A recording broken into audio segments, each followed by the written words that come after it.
So the weed part, what part does the police play? They get grants? They get grants. We can get more policemen in that area, okay? And they can also produce different programs.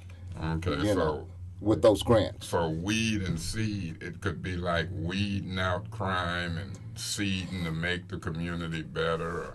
We implement. Or they just call it weed and seed. Yeah, we implement programs for kids. For instance, like we might have a school set aside for weekend programs for kids or after-school programs for kids. That's the seed part. Okay. Then putting something back good into the community. Right. That's exactly what we're trying to do. Planting seeds. Yeah.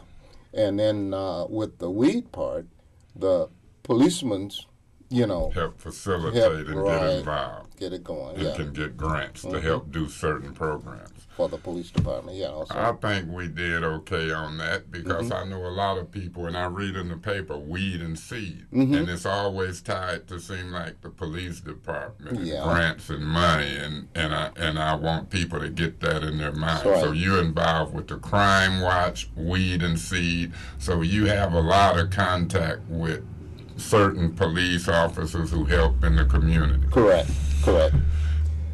Lately, that have been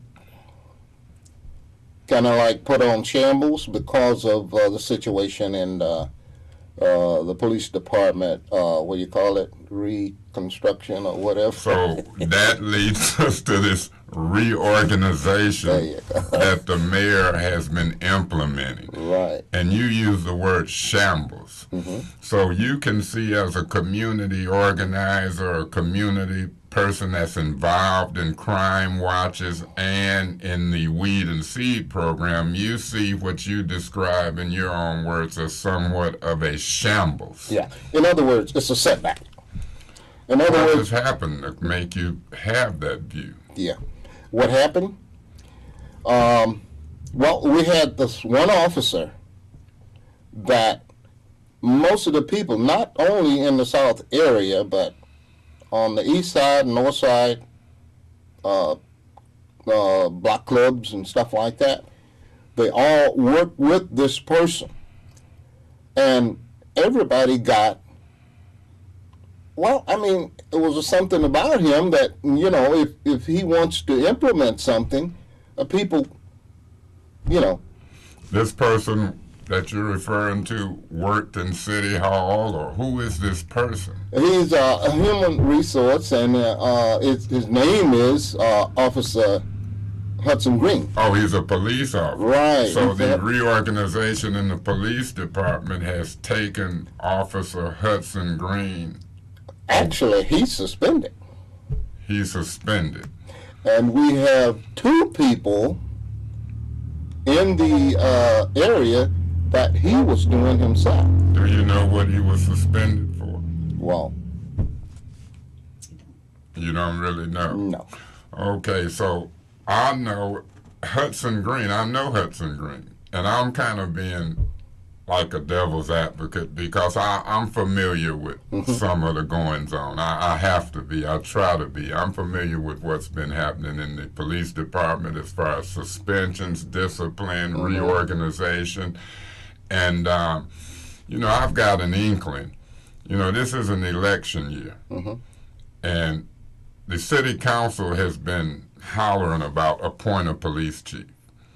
Now, my information tells me that Hudson Green was reorganized, subsequently suspended, and that was all done by the mayor.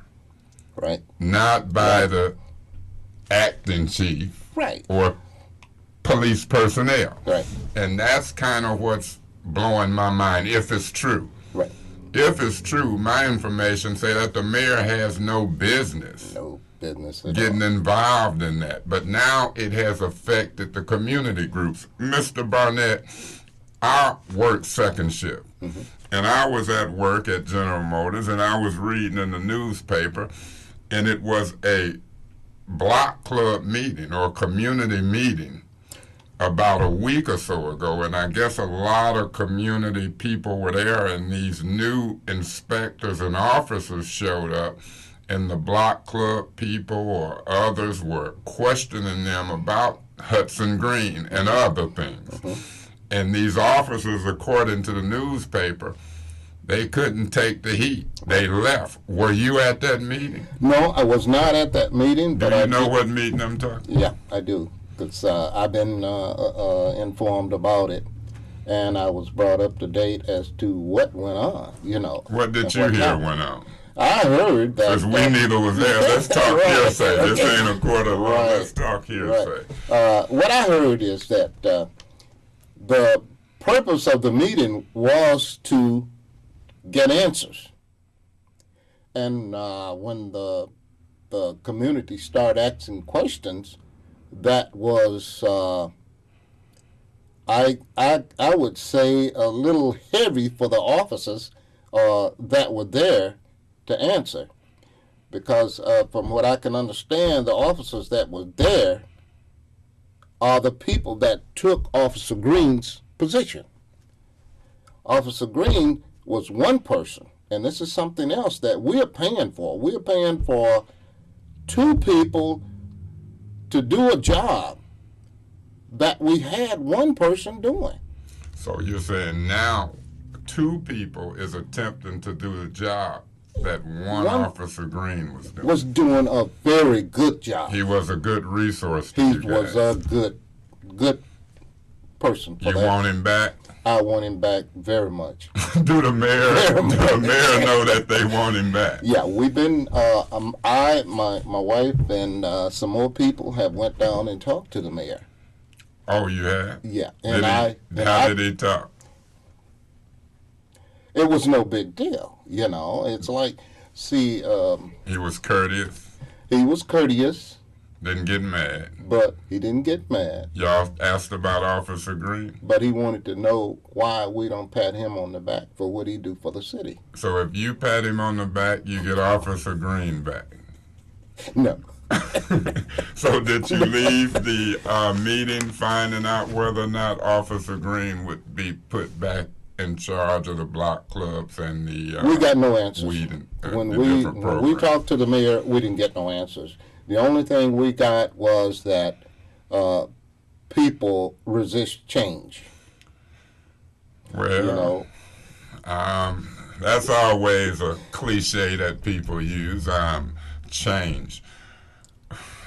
Some people do resist change, but change, in my opinion, can be sometimes good and sometimes bad. I don't think people resist change just to resist change. I Right. think if it's a good change, they're all for it. But Right.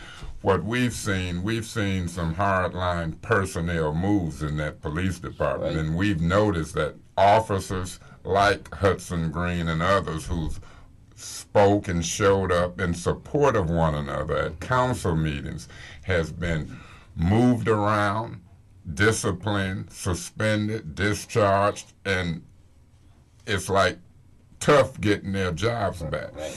And I think that until the NAACP with Miss Gilchrist and Darrell Buchanan and them stop that trying to work with the mayor, this stuff has went on now for over a good year or two, and the same issues. I know the NAACP as an organization that protests and demonstrates. When there's issues in the police department, I used to be the third vice president of the Flint branch of the NAACP. After we tried to negotiate, we immediately, when we were getting nowhere, we came out with protests and demonstrations. And those are the tools that has worked. Sometimes we say we have to put on street heat. So what I see here, Mr. Barnett, in my opinion, not only Officer Hudson Green, but there was a detective that spoke up in city council. And it's a lady named Sally Haywood who the mayor has brought back in. She's tied in with Bob Leonard, and she'd be taping the city council meeting. And I would bet you that she shows those city council tapes to the mayor after every council meeting.